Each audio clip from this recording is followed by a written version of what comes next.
క్రీస్తునందున్న ప్రియులకు ప్రేమతో వందనాలు తెలియజేయుచున్నాను. మార్చి నెల 22వ తేదీ 2026. ఈరోజు దేవుడు మనకు చేస్తున్న వాగ్దానం ఏమిటనగా, కీర్తనల గ్రంథము 33వ కీర్తన 19వ చరణం. యెహోవా దృష్టి ఆయన యందు భయభక్తులు గల వారి మీదను ఆయన కృప కొరకు కనిపెట్టు వారి మీదను నిలుచుచున్నది. ఆమెన్.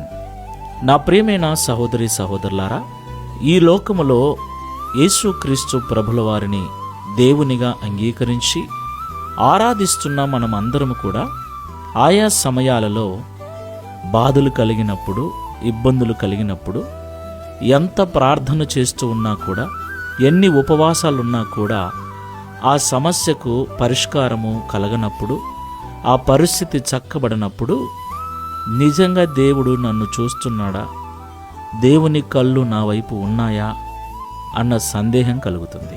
నా ప్రియులారా, ఆయన ఖచ్చితంగా చూస్తాడు. ఆయన చూచే దేవుడై ఉన్నాడు. అయితే ఆయన చూడాలి అంటే మనము భయభక్తులు కలిగి ఉండాలి. ఆయన కృప కొరకు కనిపెట్టు వారమై ఉండాలి. దేవునికి మహిమ కలుగునుగాక. సాధారణంగా సమస్య వచ్చినప్పుడు, కష్టం వచ్చినప్పుడు మనుషుల యొద్దకు వెళ్తుంటాం, మనుషులపైన ఆధారపడుతూ ఉంటాం.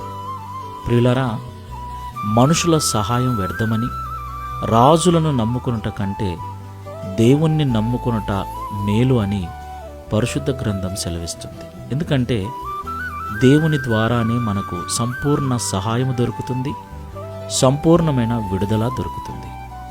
దేవునికి మహిమ కలుగునుగాక. కాబట్టి మనల్ని సంపూర్ణంగా విడిపించి, రక్షించి, మన స్థితిగతులన్నీ మార్చగల దేవదేవుని మీద భయభక్తులు కలిగి, ఆయన కృప కొరకు మనము ప్రతినిత్యము దేవుని పాదాల చెంత కనిపెట్టుకుని ఉంటే ఆయన మనల్ని చూస్తాడు. ఆయన కన్నులు మనల్ని చూసి మన పరిస్థితిని చక్కబరుస్తాడు. దేవునికి మహిమ కలుగునుగాక.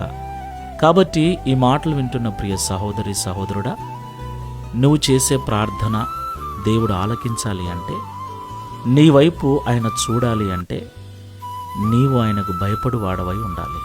నీవు ఆయన కృప కొరకు కనిపెట్టు వాడవై ఉండాలి. ఒక్కసారి పరిశీలన చేసుకొని ప్రార్థన చేసుకుందాం. ప్రేమ కలిగిన ప్రభువా, పరిశుద్ధుడా, మీకు స్తోత్రాలు చెల్లిస్తున్నాం. మీరు చూచుచున్న దేవుడని మరొకసారి మాకు తెలియపరిచినందుకు స్తోత్రాలు. అవునయ్యా, నీ యందు భయభక్తులు కలిగి ఎవరైతే జీవిస్తారో, మనుషుల సహాయం కొరకు కాకుండా నీ కృప కొరకు ఎవరైతే కనిపెట్టుకుని జీవిస్తారో, వారిని మీరు దృష్టించి వారి సమస్య నుండి విడిపిస్తారని మాతో మాట్లాడినందుకు స్తోత్రాలు చెల్లిస్తున్నాం.